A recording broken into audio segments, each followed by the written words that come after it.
After this intro, I will play a conversation I had recently with a Jamaican farm worker who was critically injured on the job and left for dead behind a farmhouse. This is just one victim out of many, one case of this cruel, modern-day, slave-like exploitation of our fellow Jamaicans who have dared to speak out after a horrific accident that has left a father and husband incapacitated, possibly for life. The UN Special Rapporteur on Contemporary Forms of Slavery says the programs for foreign agricultural workers are, quote, a breeding ground for modern forms of slavery. Some Jamaican farm workers in Canada continue to speak out on alleged mistreatment and inhumane conditions, which they say they have been subjected to for some time. Jamaican agricultural workers have penned an open letter comparing working conditions on Canadian farms to, quote, 89 straight days without a day off. They worked 14. Marcia Barrett got the call. Her 39-year-old cousin, Sheldon McKenzie, was in hospital. A head injury suffered on the job at a tomato farm in Ontario.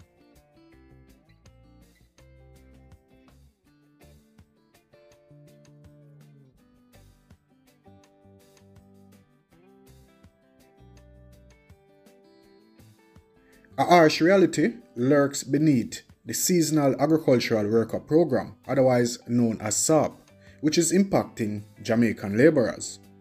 This video contends that SAWP is more than a labor arrangement. It is a form of modern-day slavery that exploits and dehumanizes Jamaican workers in the worst possible way. Unveiling the core of this issue, we aim to expose the layers of exploitation, propose solutions, and amplify the voices of those affected. So for you to understand what the Seasonal Agricultural Worker Program is, originally designed to address Canadian labour shortages, the SAWP has transformed into a complex system. Under this bilateral agreement, Canadian farmers hire temporary foreign workers, predominantly Jamaicans, for agricultural tasks. However, beyond the facade of cooperation, these workers grapple with exploitative conditions, raising serious ethical concerns about the program. The exploitation of Jamaican workers is an alarming issue. These individuals seeking better opportunities are often subjected to grueling working conditions that borders on slavery. Long working hours of up to 18 hours a day, insufficient wages to compensate for the hours worked, and horrendously inadequate living conditions are the harsh backdrop of their daily lives. The plight of these workers is exacerbated by the precarious nature of their employment, leaving them vulnerable to exploitation by unscrupulous employers. Many are bound by contracts that restrict their movements and limit their ability to advocate for fair treatment. Moreover, the lack of proper regulations and oversight in the agricultural sector contributes to this ongoing issue. The absence of stringent measures allows for exploitative practices to persist, perpetuating a cycle of abuse that goes unnoticed by many. But this is not a story to be heard and forgotten. It is a call for action. We can be the change these workers desperately need. Share this video, start a conversation, and let's raise awareness about the exploitation happening in our midst. It's time to demand better treatment, fair wages, and improve living conditions for these essential workers. Now guys, I'm gonna let you listen to the conversation I had with Lambert, a farm worker from Jamaica who was injured in Canada. Basically left for dead. I want to hear it from him. Yes, so Lambert, blessings and thank you for being here. Blessings, man. I'm happy to be here, man. True. So, as we were speaking earlier, you were one of the farm workers who left Jamaica. Basically, things said like it would be a better life in Canada as to what farm workers had told you before. But then you end up in a situation where only you can really explain it. So, we're going to do this and let the people see really what happened. Alright? Yeah, can you share a bit about yourself and how you ended up working on a farm in Canada? Well, I'm a man with many skills, but it came a point in time where I couldn't get employment in Jamaica. So I decided with a family I needed this program, and Canada is a country that I admired too. And I used to see people from my community. I growing up in a small community where I grew up on a farm with my parents and stuff. So I have knowledge of the farm, you know, other than my skills. So I decided to take up the opportunity to came here. But what they told me, it wasn't what I came here. It wasn't what I expected. I was shocked. Okay. You know, it was a culture shock to me. So what basically were your expectations when you first went to work in Canada? The expectation was very high, man, because me see it as an opportunity to come back with some cash and, you know, elevate my family and myself, you know, and stuff like that. But to my knowledge, you know, when I got here, I'm going to put the disclaimer out there before, you know, guys. This is my story. And it's either you stand up for something or you stand up for nothing. True, you fall You know? for everything. We're not saying the migrant work, the farm worker, the farm work program that help people. Yes. But this thing is designed from 1966, which is an old colonial system. And this is the thing about it. No one want to listen to what we are saying. No one say, oh, destroy the program, like where the minister say, no, we are asking you to fix the problem that exists. Because I'm going to tell you my story. This is my shoes and my foot. You understand? Sure. A meter squeeze, you feel the pain. Like, describe the nature of your job on the farm. What type of tasks you were responsible for? What were you used to do on the farm? So first one, before me even get to there, when we arrive here, coming to a country, and the first time I arrived here, my first trip, was winter. And when I arrived here, Jamaican Lace and Service did not provide any winter thing for me. And also, we travel late. They make us travel late, like we're 3 o'clock in the morning, 3:30 when you reach our work and stuff like that. So basically, when you arrive in Canada, that is first thing where go wrong. You have not been briefed. You don't know where you're gonna, who is your employer until you arrive in Canada. So that is my first red flag of this. Then reaching to where you're gonna work. Also, there was nothing provided, not even meal. There was not even meal. And they wanted to start working the first thing in the morning, which is already morning. So, which is, I find very, very harsh. You know, that is not human-like, you know, because you travel a long flight. You must hungry, you must want something to eat. Number one, if you have different box image. So this year, you come with new people. Next, every year, it rotates. So every year, new man come with old man, because you have to pass on this skill. Because remember, they don't train you to work here, over here. You don't get training. Work to know what your work experience is going to be in a new land. You understand? It is totally different from how you work back home. You understand? Even though it's farming. You understand? Wow. Yeah. Wow. Before we go further, let me ask a question. Well, me see a copy of the contract, but did you get a chance to read it before leaving Jamaica? No, I never see that contract before I leave Jamaica. Because if you read through it, there are so many breaches. So many breaches in that contract. But we're not really go into the contract today still.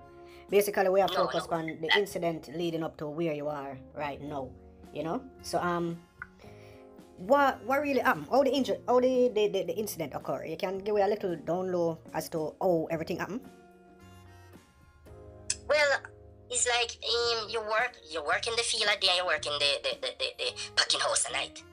So while working in the packing house, I got injured.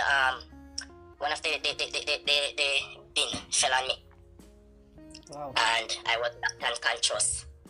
And yeah, I didn't know anything more. I woke up with my co-worker reviving me, you know, with that SWAT they used to revive you, so you regain consciousness. Yeah, you know, so with not able to walk, not able to speak or anything, I heard my employer say they must take me outside and leave me around the back, so literally dispose me. Wow. You know, so that's what happened to me. So I was left to die. Wow, that's really sad. Yeah. Really, really sad. Let me ask a question. Before the injury, when you're working, were you provided like safety measures or safety equipment? You basically say you never get no training before you start work. So did they give you like safety equipment or safety measures? None whatsoever. Okay, okay. Wow. Not even a common winter coat or winter gloves. Not even utensils. Nothing was provided. So all of that you have to get that for yourself? Yes. And the contract states that anything that you get, like if they provide the money to buy it, they withdraw that from your pay.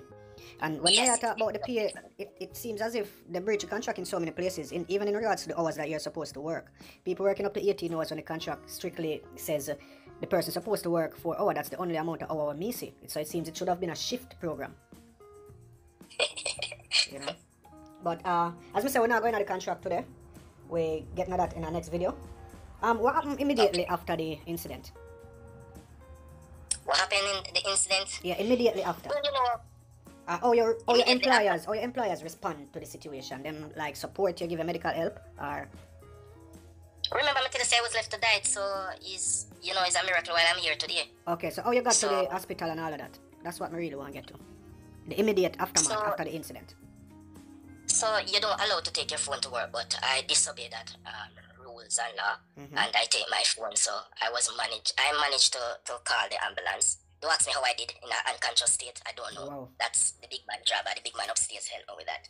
I could dial the number, ask them to track my phone so they could find out actually my location. Wow. Wow. Yeah. General. And what was your experience at the hospital?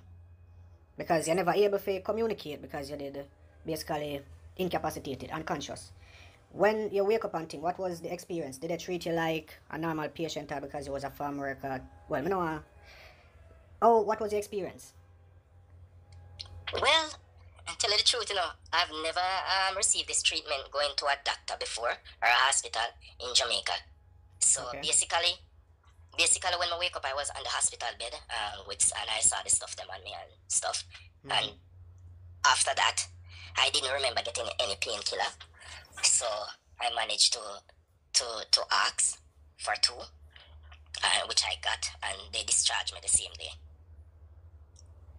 Okay, I was discharged the same day. Wow. Wow. So were you able to about your mobility? Were you able to walk and stuff like that? Yes. At first, yes. When they picked me up, I walked to the vehicle, but I recognized that I was like nerves, like you just take an ice bath and come out. So my teeth are knocked together, me I tremble like leaf. My fellow co-worker buy me one food and I couldn't eat it the way me I tremble, me I shake. But that's a shake. So, he brought me home and stuff like that. And where we stay, we live where we work. We live where we work. Okay. So, yeah, and it's upstairs too, so me have to get assistance to go upstairs and all of that. But by the next morning, the liaison officer called me and we were talking on the phone. And I don't know what happened, but I passed out again. Wow. Went into an unconscious state. I don't know how. I don't ask me how I come out of it. I don't know. I know, but I wake up. I saw people around me. Few of my coworkers around me, and I managed to get stabilized, and I could further continue with the conversation. Which he didn't come to my help.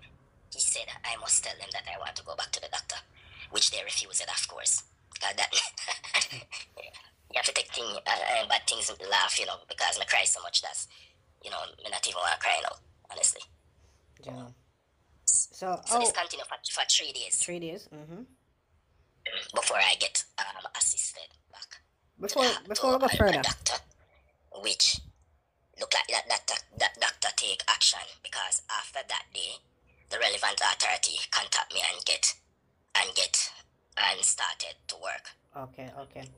Just for context, let me ask, when did this injury occur? You don't have to give the specific date, the year. The year? Yeah. 2018. Okay.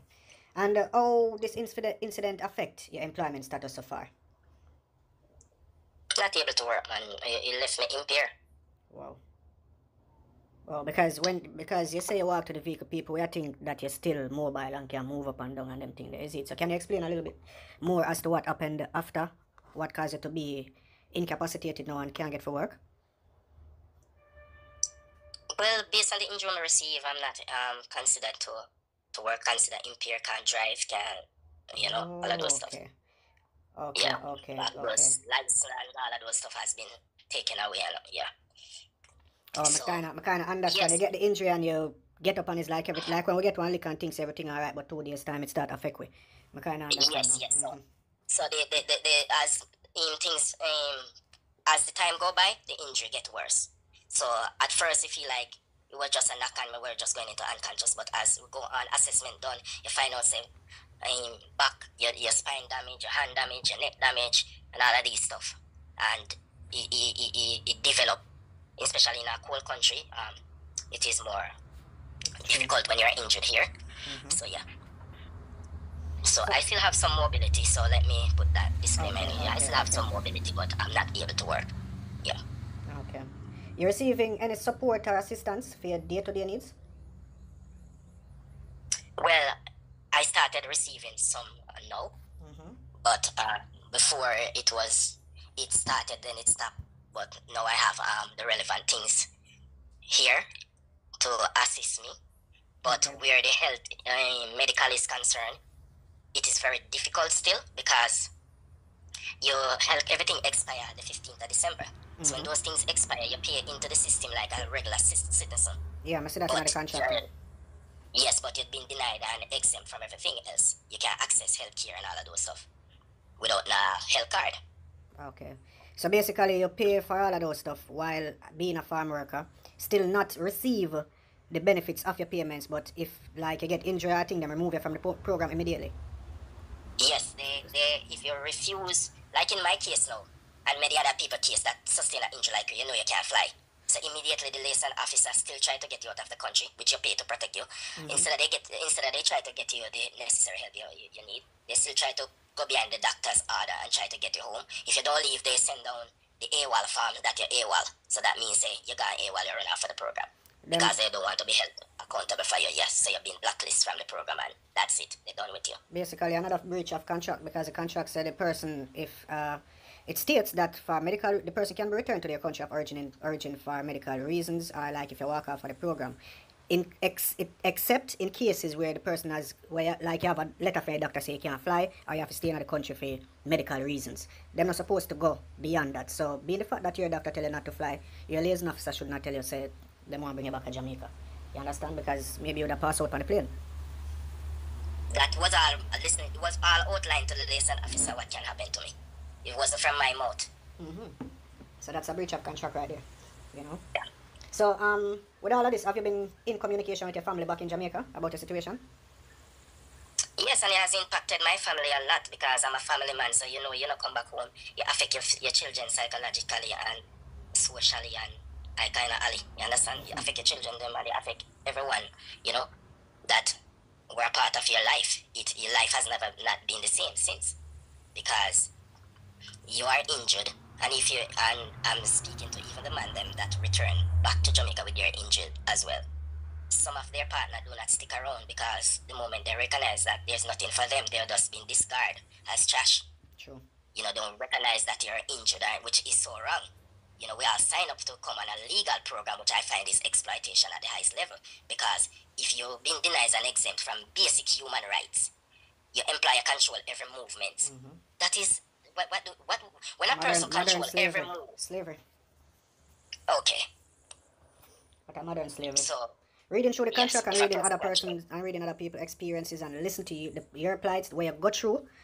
Really said this thing, slavery, just exploitation of people, and the fact is that the Jamaican government don't really have no leverage when it comes to the contract. Everything is about the Canadian government, the farm work program, SAWP, and just Canada itself. And the only people who are exempt are people from British Columbia, And even there still have problem. They have a lot of issue over there because you have people that still reach out to you have a few organizations that is now fighting. Canadian citizens actually fighting for Jamaicans. Yeah, that really because most people don't know it as SAWP, because we know it as farmer. But when I came here, I recognized it's SAWP. It's called here. Yeah. Yeah. I was about to really get into that too. You've been in contact with any organizations or agencies, advocates for the rights of farm workers? Yes. I mean, Canadian organizations. Yes. Okay. All right, you don't have to really mention the names of the organization still. All right, so Sure. with all of that, before we go further still, you don't want like elaborate a little more on how you get injured? Well, how the injury happen, if you want to go into that, because we don't really want you get identified or nothing like that, you know? If it's something we have to identify you, then...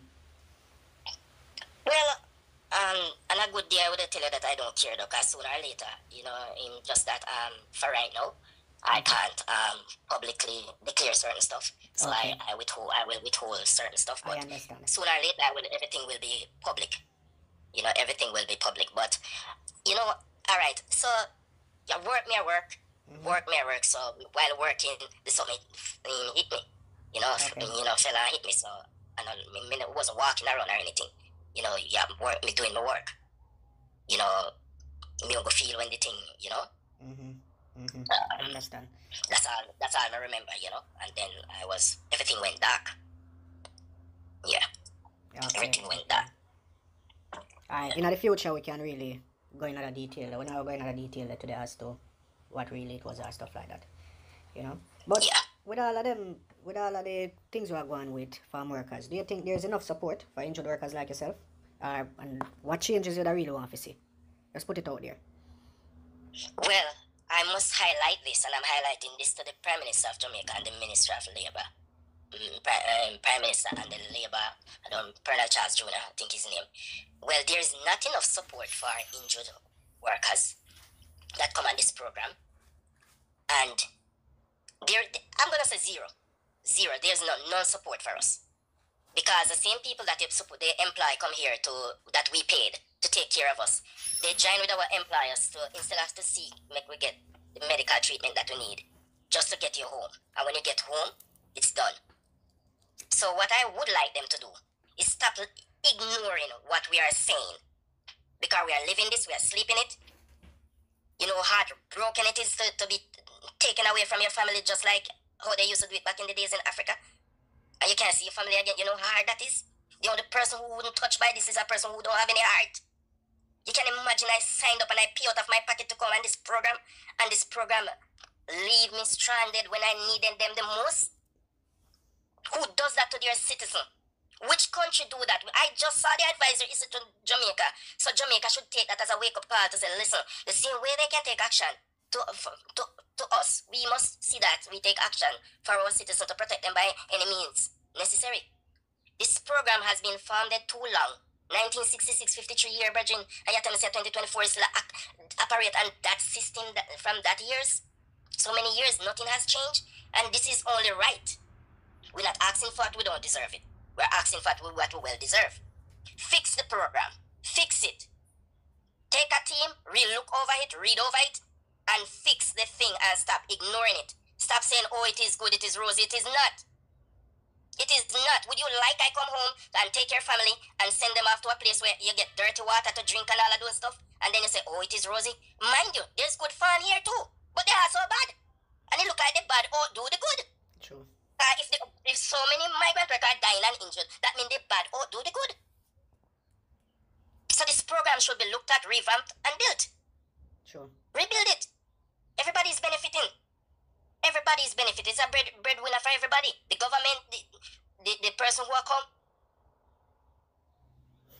Channel. Alright. Yeah, man. So, just another question. I know a lot of people are planning to go up on farm work. I hear a whole lot of people are talking about it. Because the fact is, we see people go on farm work and come back and they make use of them life. Because you have places where them go and them not experience that. Because farm work include construction, mechanic, farming, a whole range of employment, different employment. So, just so that people don't really get it mixed up, if other farm workers consider come to Canada for employment, what kind of advice you'd really give them based on your experience? Based on my experience, what they should do is try to learn as much as the information they can get before they come. Because when you come here, some of the places you're going to even phone and pick up there. And you don't have no internet access. And based on the time that you will be put to work, sometimes you can't research anything. Because you're constrained for time. Okay. The little time that you get. So try to do your research. And you know what happened to? Me not going to blame the man who used to come first. Because they decide to stay quiet too. Okay. Let's stay quiet too. But when me see what I suffer, hadn't I had the accident, I would have stayed quiet. I would have cut and stay quiet too, like everybody else, because the program designed to keep you quiet. Because as long as you start speak up, they're not going to take you back next year. And as you see, them can send you home at any time. So if your employer verbally abuse you, you can't even say nothing. If they threaten you, you can't even raise your voice, because you will send back to your house, your home. And listen, me get threatened a lot of time. And yeah, looking like, look, me come to Canada, make people handle me so. Like, John was star. America, Jamaica for years, and nobody never deal with me like this. Never talk down to me, so handle me and threaten me, and I send it back a yard and a tree and all that. Bridging, the rocky every words, bridging. You know? So they must also remember that psychological trauma, where the abuse can leave you traumatized too. So they have to bear that in mind. And as you said, a lot of people travel different program, but the farm work, you know, I can speak for the farm work part. And as I said, there are good farms here, but the bad outdo the good. So not saying good farms are not here, but the bad outdo the good. True. So that is the problem. And because everybody is turning a blind eye on it from Jamaica, if there was not a problem here, people wouldn't be speaking out. Because social media now highlight the thing. Because this generation decides that they refuse to keep silent. How can you debunk these things when you see them they are showing you on their camera phone? So this is it. You know? How can you deny the evidence that you're seeing in front of your face? So this is what exists. I sent you a picture to show you how I was living. Yes. Would you put your dog in that condition? No, sir. And give your dog that water to drink? No, sir. I wonder what they do with the dog and what they send to Canada. Dog get better treatment than we here. You know. How many hours you used to work? Here. Pardon me? How many hours you used to work per day? As me say, people work all 140 hours for 2 weeks. Wow. So me work a certain amount of hours, but you still have another person who still go over my time. Okay, so this is it. You have a starting time, but you don't have an ending time. They tell you when to start, so you can put a cap on it. So if maybe say, listen, I work 18 to 20 hours. You have to say 18 to 20 hours. Because I work 18 today, or 15 yesterday, 18 today, 20 tomorrow, 22, you know? Okay. Next to 24 hours. So yeah, you're looking at it, you know, it vary. Because it is not like your 40-hour work week, as we know it is. They tell you when to stop. You have a starting time that you look forward to every day, but you don't have an ending time that you can look forward to say, I will end at this time. Okay, them tell you when to stop when them feel like. Yes. Okay, so. Not to mention the heat. Not to mention the heat. There should be things in place to protect you from heat strokes in Canada, because Canada heat and Jamaica heat is not the same. It's like a desert heat when it is hot here. Yeah. Wow. Modern slavery, you know?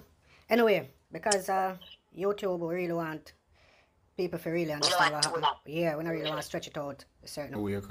Addressing this issue necessitates a comprehensive approach. Policymakers must re-evaluate the SAWP, instituting robust protections for fair wages, simultaneously exploring the possibility of Jamaica establishing its own agricultural programs could prove transformative. By investing in local farming initiatives and providing employment opportunities for Jamaicans, the country can break free from dependency and foster its own sustainable development. Now that we have uncovered the injustices faced by Jamaican farm workers, it's our responsibility to act.